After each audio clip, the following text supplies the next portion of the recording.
రెడ్డి భోంచేద్దాం.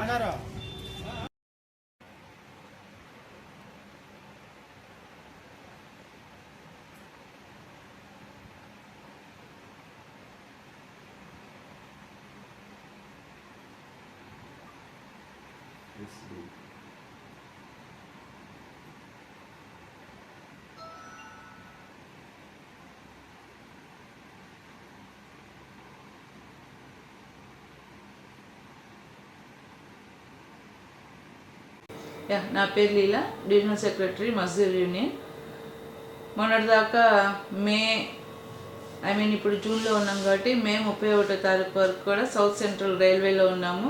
1/6/2026 నుంచి south Coast railway form అయింది, కొత్త జోను. మేమందరం ఇప్పుడు సౌత్ కోస్ట్ రైల్వే తరఫున పనిచేస్తున్నట్లు ఇప్పుడు south Coast railway Mazdoor union. అలాగే ఇప్పుడు ఇన్స్టిట్యూట్ ఎలక్షన్స్ గురించి మాట్లాడుకుంటున్నాము. మన మజ్దూర్ యూనియన్ ప్యానల్ తరఫున సూర్యుడి గుర్తు తరఫున 9 మంది అభ్యర్థులు పోటీ చేస్తున్నారు. 9 మంది కూడా ఒకటి సెక్రటరీ, జాయింట్ సెక్రటరీ, ట్రెజరర్, అలాగే కమిటీ మెంబర్స్ 6. ఈ 9 మంది కూడా పోటీ చేయటం జరుగుతుంది.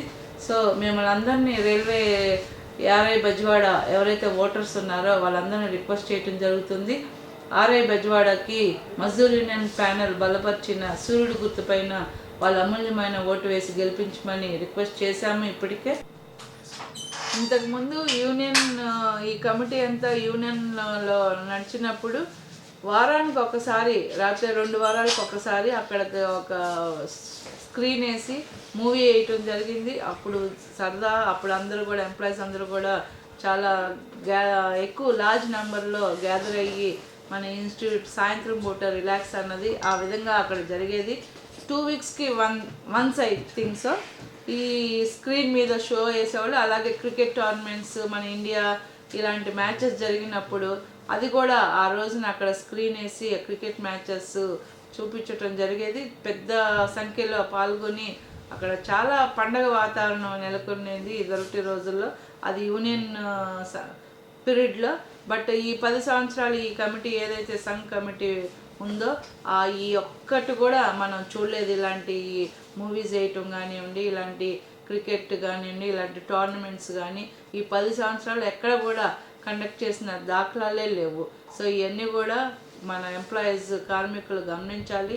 సో ఎవరి చేతిలో పెడితే ఇది అభివృద్ధి వస్తుంది, మళ్ళీ పూర్వవైభవం వస్తుంది అని తెలుసుకుని, నిజాలు తెలుసుకుని డెఫినెట్గా సూర్యుడు ప్యానెల్ పైన ఓటు వేసి మజ్దూర్ యూనియన్ ప్యానెల్ ఏదైతే సూర్యుడి గుర్తు మీద 9 మందిని అభ్యర్థుల్ని నుంచోబెట్టారో ఈ 9 మందిని కూడా మీరు గెలిపించి అక్కడనే విజయం చేకూర్చాలని చెప్పి ప్రతి కార్మికులను కూడా కోరుకోవటం జరుగుతుంది. అలాగే అక్కడ హాల్ ఉంది, ఆడిటోరియం హాల్ కూడా ఒక మిస్చిఫ్ పని చేశారు వాళ్ళ టైంలో ఉన్నప్పుడు. దానివల్ల అక్కడ గోడ కట్టేయటం జరిగింది. ఇది ఇన్స్టిట్యూట్ మనకి ఎంప్లాయీస్, ఫ్యామిలీ మెంబర్స్ అలాంటి వాళ్ళకి ఏమన్నా ఫంక్షన్స్ ఉన్నా ఇదివరకు రెంట్కి ఇవ్వటం జరిగేది. ఇప్పుడు అలాంటి కార్యక్రమం కూడా లేదు. సో మేము అనేది ఒకటే, మమ్మల్ని బలపరిచి మజ్దూర్ యూనియన్ ప్యానెల్ ఏదైతే నిలబెట్టామో వాళ్ళని గెలిపిస్తే న్యాయంగా మేము పనిచేసి ఎంప్లాయీస్కి ఎన్నో మంచి సౌకర్యాలు ముందుకు తీసుకొస్తాము. ఆ ఆడిటోరియంను కూడా మళ్ళీ అడ్మినిస్ట్రేషన్తో మాట్లాడి పూర్వ వైభవానికి తీసుకొస్తాము. అలాగే స్పోర్ట్స్, కబడ్డీ అని, తర్వాత వాలీబాల్ అని చెప్పి, షటిల్ టోర్నమెంట్స్ అని చెప్పేసి చాలా టోర్నమెంట్స్ పెట్టడం జరిగింది. ఇదివరకు ఏదైతే కమిటీ ఉందో 10 సంవత్సరాలు కూడా ఆ కమిటీ అంతా ఇన్స్టిట్యూట్ని పడుకోబెట్టింది. ఏ అభివృద్ధి లేదు, ఏ పనులు లేవు, మొత్తం మూసేశారు. ఇన్స్టిట్యూట్లో లైబ్రరీ కానీ, ఒక చదువుకుంటాకి వెళ్ళటానికి కానీ, ఒక స్పోర్ట్స్ ఏమన్నా పెడుతున్నారంటే అవి లేవు. అక్కడ అదొక అడ్డాలాగా తయారైపోయింది. వాళ్ళ సెటిల్మెంట్, వాళ్ళ ఆర్గనైజేషన్ సంబంధించిన తప్పితే ఒక నార్మల్ కార్మికుడు అక్కడ కనీసం చందా అక్కడ ఏదైతే మెంబర్షిప్ కడుతున్నారో ఆ కార్మికుడు కూడా లోపలికి వెళ్ళే సౌకర్యం లేకుండా పోయింది. అటువైపు ఇటువైపు గేట్లు తాళాలు వేసేసుకుని సాయంత్రం పూట కూర్చుని అక్కడ వాళ్ళ సెటిల్మెంట్స్ తప్పితే ఎంప్లాయీస్కి ఏమాత్రం కూడా రైల్వే ఇన్స్టిట్యూట్ ఈ రోజున పనికి రావట్లేదు. ఇన్నాళ్ళు అవన్నీ ఆగిపోయినాయి. మళ్ళీ అవన్నీ కూడా మళ్ళీ స్టార్ట్ చేస్తాము. అలాగే క్యారమ్స్ అని కానీ, లైబ్రరీ కానీ మళ్ళీ పూర్వ వైభవాన్ని ఈ రైల్వే ఇన్స్టిట్యూట్ బజ్వాడకి తీసుకురావటం మా కమిటీ కనుక డెఫినెట్గా రేపు వస్తుందని ఆశిస్తున్నాము.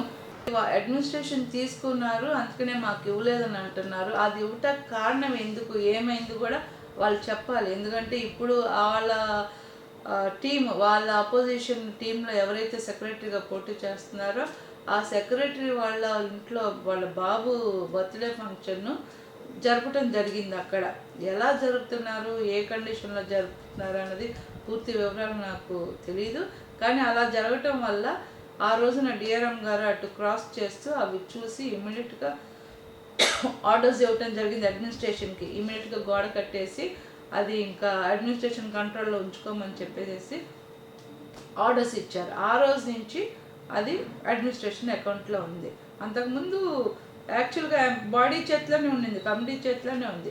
వీళ్ళు చేసిన మిస్చీఫ్ పనుల వల్లే అడ్మినిస్ట్రేషన్ తీసుకోవటం జరిగింది. అంటే పూర్వ వైభవం తీసుకురావాలంటే టోర్నమెంట్స్ కండక్ట్ చేయాలా. కండక్ట్ చేస్తే కొంచెం ఎంప్లాయీస్లో అవేర్నెస్ ఉంటుంది. రిలాక్సేషన్కి డ్యూటీ టైం అయిపోయిన తర్వాత కొంచెం ఫ్యామిలీ పరంగా వచ్చి కొంచెం లైబ్రరీలో వాళ్ళు చదువుకోవటం కానీ రిలాక్స్ అవ్వటానికి అన్ని సౌకర్యాలు ఉంటే డెఫినెట్గా పూర్వవైభవం వస్తుందని ఆశిస్తున్నాము. ఆటోమేటిక్గా మెంబర్షిప్ కూడా ఇంప్రూవ్ అవుతుంది. ఇప్పుడు మెంబర్షిప్ ఉండి రైల్వే ఇన్స్టిట్యూట్లో ఎటువంటి సౌకర్యాలు లేనప్పుడు మన ఊరికి డబ్బులు కట్టడం వేస్ట్ కదా. అది 50 రూపాయల, 25 రూపాయల, 100 రూపాయల అన్న క్వశ్చన్ కాదు. నాకు యూజ్ లేదు ఆ ఇన్స్టిట్యూట్. నేను వెళ్ళి కూర్చుందామన్నా అక్కడ పేపర్ లేదు, సరైన సౌకర్యాలు లేవు. ప్లస్ అక్కడ కూర్చునేది ఎలా అంటే సాయంత్రం పూట ఒక రౌండ్ సర్కిల్ వేసి భయంకరంగా బయట వ్యక్తులు కూడా ఉంటారు, రైల్వే వ్యక్తులే కాదు, ఎక్కడి నుంచి బయట వ్యక్తులు వస్తున్నారు. మరి బయట వ్యక్తులు ఎందుకు వస్తున్నారు అనేది మాకు తెలియదు. మరి అది అడ్మినిస్ట్రేషన్ తెలుసుకోవాలి. చాలాసార్లు నేను అడ్మినిస్ట్రేషన్ నోటీస్ కూడా తీసుకెళ్ళడం జరిగింది. అండ్ మోర్ ఓవర్ జిఎం పిఎన్ఎంలో ఇష్యూ పెట్టిన తర్వాత జిఎం గారు ఇన్స్ట్రక్షన్స్ ఇచ్చారు అడ్మినిస్ట్రేషన్ని హ్యాండ్ ఓవర్ చేసుకోమని చెప్పి. ఇన్స్టిట్యూట్ని చెప్పిన తర్వాత కూడా అడ్మినిస్ట్రేషన్ హ్యాండ్ ఓవర్ తీసుకోలేదు, ఇంకా వాళ్ళ చేతిలోనే ఉంది. మరి ఎందుకు అలా కూర్చున్నారు? అడ్మినిస్ట్రేషన్కి ఏమి ప్రాబ్లం ఉంది వాళ్ళ దగ్గర నుంచి తీసుకోవటానికి అన్నది ఆ విషయాలు కూడా మాకైతే తెలియదు. బయట నుంచి వ్యక్తులు అక్కడ రాత్రి 9 గంటల వరకు కూడా అక్కడ సమావేశాలతో జరుగుతూ ఉంటుంది. అటువైపు మేము క్రాస్ అయ్యేటప్పుడు చూస్తాము, అక్కడ రౌండ్ టేబుల్ కాన్ఫరెన్స్ లాగా జరుగుతూ ఉంటుంది.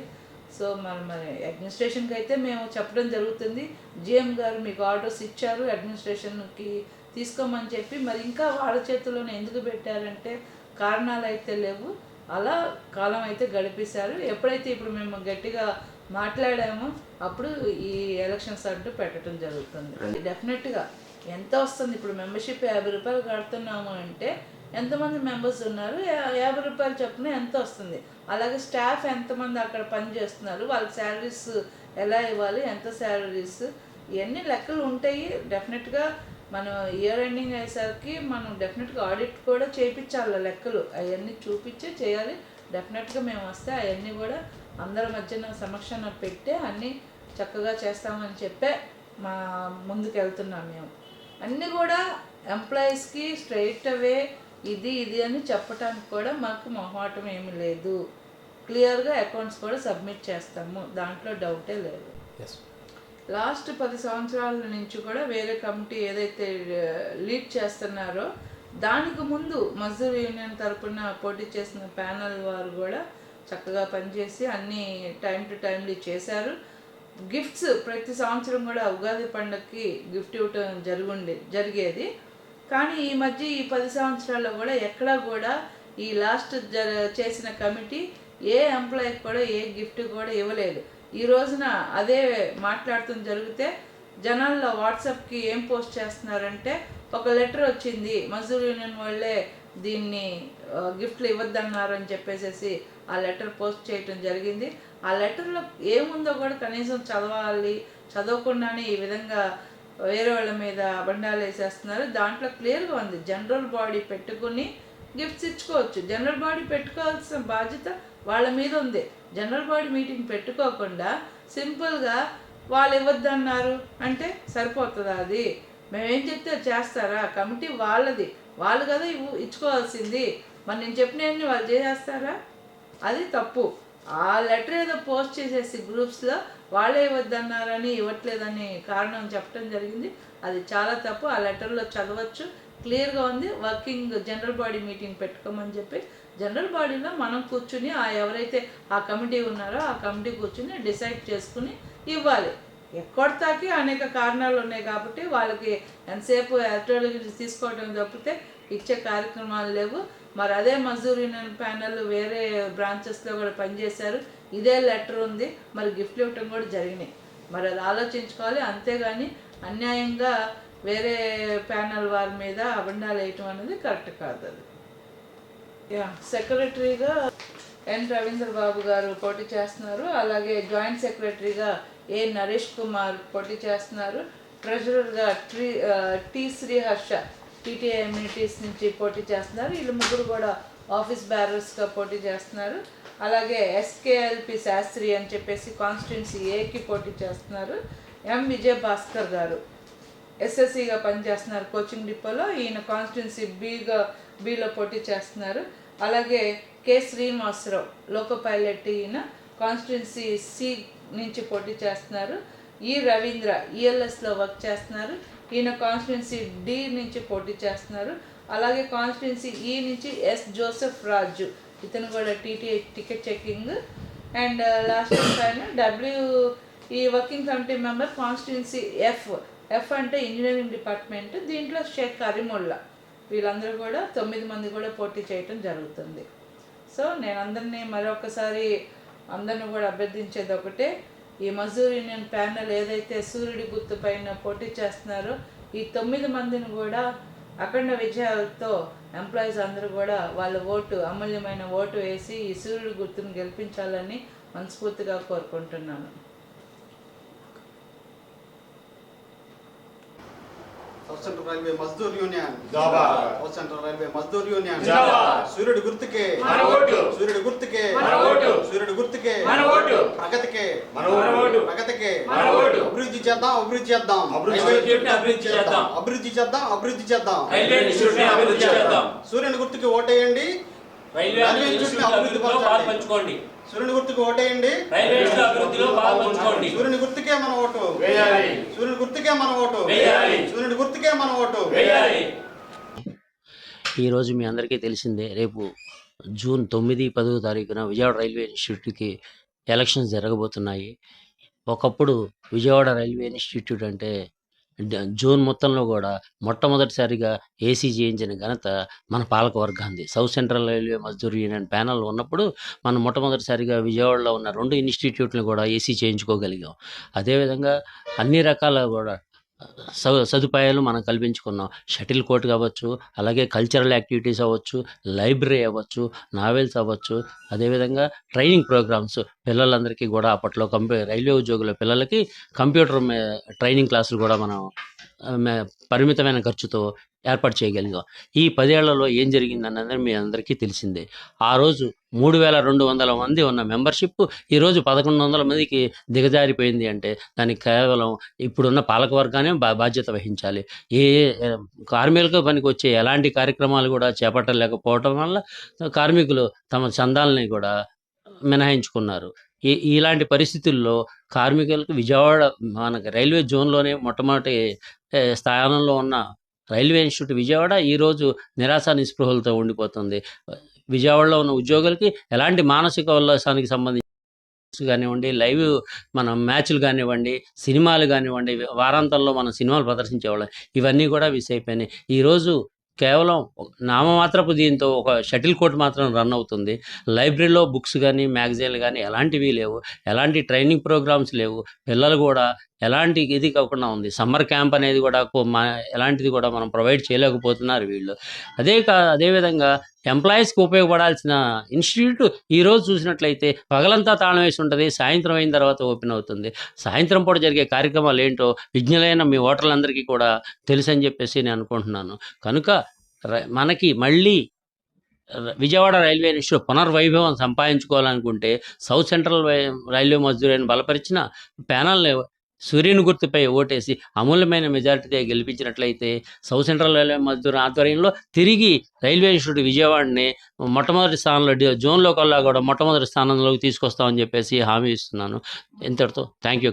కార్మికులందరికీ అన్ని రకాల గవర్నమెంట్లు కండక్ట్ చేయాలంటే అన్ని రకాల కోచింగ్ క్యాంపులు కావాలి అంటే, సూర్యుడి గుర్తుకే మన ఓటు. అభివృద్ధి కావాలి అంటే, సూర్యుడి గుర్తుకే మన ఓటు. ప్రతి ఒక్కరికి మానసిక ఉల్లాసం ఉల్లాసం కోసం రైల్వే ఇన్స్టిట్యూట్ సూర్యుని గుర్తుకే మన ఓటు. నమస్తే అండి, నా పేరు ఎన్ రవీంద్ర బాబు, రైల్వే ఇన్స్టిట్యూట్ సెక్రటరీగా పోటీ చేస్తున్నాను. ఈ రేపు 9-10 తారీఖుల్లో ఎలక్షన్ జరుగుతున్నాయి. నేను సెక్రటరీగా పోటీ చేస్తున్నాను. లాస్ట్ 10 సంవత్సరాల నుంచి రైల్వే ఇన్స్టిట్యూట్ కుంటుపడిందండి. ఎలా ఉండేదంటే ఆ రైల్వే ఇన్స్టిట్యూట్లో వాలీబాల్ కోర్టు ఉండేది, carroms, shuttle, kabaddi, karate, table tennis, gym అన్నీ ఉండేయండి. ఈరోజు ఆ పరిస్థితి లేదండి రైల్వే ఇన్స్టిట్యూట్లో. షటిల్ కోర్టు చూస్తే ఎక్కడంటే మొత్తం పాడైపోయిందండి. కబడ్డీ కోర్టు తీశారు. వాలీబాల్ కోర్టు చరిత్ర ఉందండి. విజయవాడలోనే పివి సింధు వాళ్ళు షటిల్ ప్లేయర్ ఉంది కదండి, వాళ్ళ father PV Ramana all India gold medalist అండి. నేషనల్స్ ఆడాడు, ఇండియాకి ఆడాడు, ఇంటర్నేషనల్ కూడా ఆడాడు, ఏషియన్ గేమ్స్ కూడా ఆడాడు. అంత చరిత్ర ఉందండి కోర్టుకి. అలాంటి కోర్టునే వీళ్ళు క్లోజ్ చేశారు. ఆ గోడ కట్టడం కానీ, హాల్ హ్యాండ్ ఓవర్ చేసుకోవడం కానీ, ఆ పరిస్థితి ఏంటంటే మరీ దారుణంగా తయారైందండి. 10 years నుంచి ప్రతి ఒక్క నెంబర్ ఎంప్లాయీకి గిఫ్ట్ కూడా లేదండి. 10 years నుంచి క్లోజ్ చేశారు. వాళ్ళ ఒక్క హరాస్మెంట్కి ఎంప్లాయీస్ కూడా రావడం తగ్గించారండి ఇన్స్టిట్యూట్కి. ఎంప్లాయ్ అనే వ్యక్తి పేపర్ రీడింగ్ చూడటానికి కూడా రావట్లేదండి, పేపర్ రీడింగ్ రూమ్ కూడా. అలాంటి పరిస్థితులు అక్కడ ఏర్పడ్డాయండి. ఇవన్నీ పోవాలంటే మా సూర్యుడి గుర్తు ప్యానల్ విజయడంకాదు గెలిపించండి. మేము అన్ని పనులు చేసి పెడతామండి. ఎవ్రీ ఇయర్ ఉగాది రోజు గిఫ్ట్ ఇస్తామండి. అలాంటి కార్యక్రమాలు స్పోర్ట్స్ పరంగా నేను స్పోర్ట్స్ అండి, అథ్లెట్. నేను all India gold medalist athlete. నేను స్పోర్ట్స్ పరంగా కూడా అండి మేము డెవలప్ చేసి చూపిస్తామండి. ఎంప్లాయీస్కి కూడా పూర్వవైభవం ఇన్స్టిట్యూట్ తెప్పిస్తామండి. Thank you. నా పేరు నరేష్ కుమార్. నేను జాయింట్ సెక్రటరీగా పోటీ చేస్తున్నాను రైల్వే ఇన్స్టిట్యూట్కి. ఇప్పుడు వరకు రైల్వే ఇన్స్టిట్యూట్ గత 10 సంవత్సరాల నుంచి మూతపడి ఉంది. దాన్ని అనధికారికంగా కార్యకలాపాలు జరుగుతున్నాయి లోపల. దాన్ని అరికట్టడం కోసమని మజూర్ యూనియన్ పూనుకుంది. జోనల్ వైజ్గా ఇక్కడే అన్ని డిపార్ట్మెంట్లకి ఇక్కడ రిలాక్స్ అవ్వడానికని రీడింగ్ రూమ్ అనే ఒకటి ఉండేది. వాళ్ళు అవి కూడా నిర్వహించకుండా పూర్తిగా బంద్ చేశారు. ఏ కార్మికుడు కూడా కనీసం రిలాక్స్ అవ్వడానికి డ్యూటీ అయిపోయిన తర్వాత లోపలికి వచ్చి రిలాక్స్ అవ్వడానికి అవకాశం లేకుండా పూర్తిగా క్లోజ్ చేసి ఉంచారు. దానికి చైన్లు కూడా వేశారు. ఒక డిఆర్ఎం గారు కూడా చూసి, అధికారులు చూసి దాన్ని లోపల జరిగే కార్యకలాపాలను చూసి అసాంఘిక కార్యకలాపాలు జరుగుతున్నాయి కాబట్టి దాన్ని క్లోజ్ చేసేయాలనే ఉద్దేశంతో గోడ కట్టించారు. ఆ గోడని గేట్లకు ఉన్న చైన్ని, సంఖ్యల్ని మేము తీయాలనుకుంటున్నాము. ప్రతి కార్మికుడికి అనుకూలంగా, ప్రతి కార్మికుడు రిలాక్స్ అవ్వడానికి, ప్రతి స్పోర్ట్స్కి కానీ దేని సౌకర్యాలు ప్రతి కార్మికుడికి కల్పించేలాగా చేకూరుస్తామని మీరు సూర్యుడి గుర్తుకు ఓటేసి మమ్మల్ని అఖండ విజయంతో గెలిపించాలని కోరుకుంటున్నాను. నమస్కారం. నమస్కారం అండి, నా పేరు టి శ్రీహర్ష. రైల్వే మెయిన్ ఇన్స్టిట్యూట్కి ట్రెజరీగా పోటీ చేస్తున్నాను సూర్యుడి గుర్తు మీద. నేను సభ్యులందరికీ విన్నవించుకున్నది ఒకటంటే, గత 10 సంవత్సరాలుగా మీరు చూశారు. యాక్చువల్లీ రైల్వే ఇన్స్టిట్యూట్ అంటే అది మన రైల్వే కుటుంబ సభ్యుల, అది కేవలం ఒక భవనం కాదండి. అది మన రైల్వే కుటుంబ సభ్యులందరికీ కలిసే ఒక వేదిక. నేను రైల్వేలో కొత్తగా వచ్చినప్పుడు నేను అది గమనించాను. కానీ గత కొన్ని సంవత్సరాలుగా అది ఎందుకో తెలియదు, అందరికీ కొన్ని కారణాల చేత మన రైల్వే కుటుంబ సభ్యులందరికీ అది చాలా దూరం అయిపోయింది. కొంతమంది వరకే పరిమితమైంది. మేము కనుక వస్తే మళ్ళీ రైల్వే ఇన్స్టిట్యూట్కి మళ్ళీ పూర్వవైభవాన్ని తీసుకొస్తామని, అట్లాగే స్పోర్ట్స్లో కానీ మన సెక్రటరీ గారు ప్లస్ మన మెంబర్ గారు ఇద్దరు స్పోర్ట్స్ పర్సన్ అవడం వల్ల స్పోర్ట్స్లో ఎంకరేజ్మెంట్ చేయడం కానీ, వాలీబాల్ కానీ, పిల్లలకి కబడ్డీ కానీ, పిల్లలకి కంప్యూటర్స్ క్లాసెస్ నేను స్టార్టింగ్లో చూసామండి. ఇప్పుడు అది మిస్ అవుతుంది. ఇప్పుడు సమ్మర్ క్యాంప్ వస్తుంది, పిల్లలకి కూడా అది మనం నేర్పించవచ్చు. ఈ రోజుల్లో సబ్స్క్రిప్షన్ కట్టడం వరకే ఇప్పుడు రైల్వే ఇన్స్టిట్యూట్కి ఎంప్లాయీకి ఉన్న అనుబంధం ఏంటంటే, ఓన్లీ మన పే స్లిప్లో 50 రూపాయలు కట్ అవుతుంది అనేదే తెలుస్తుంది తప్పితే మిగిలిన రిలేషన్షిప్ అనేది తెలియట్లేదు. మేము వస్తే కనుక ఎంప్లాయీస్కి పారదర్శకత ప్లస్ వాళ్ళకి సంక్షేమం కోసం మా మొదట అడిగేస్తామని తెలియజేసుకుంటాం.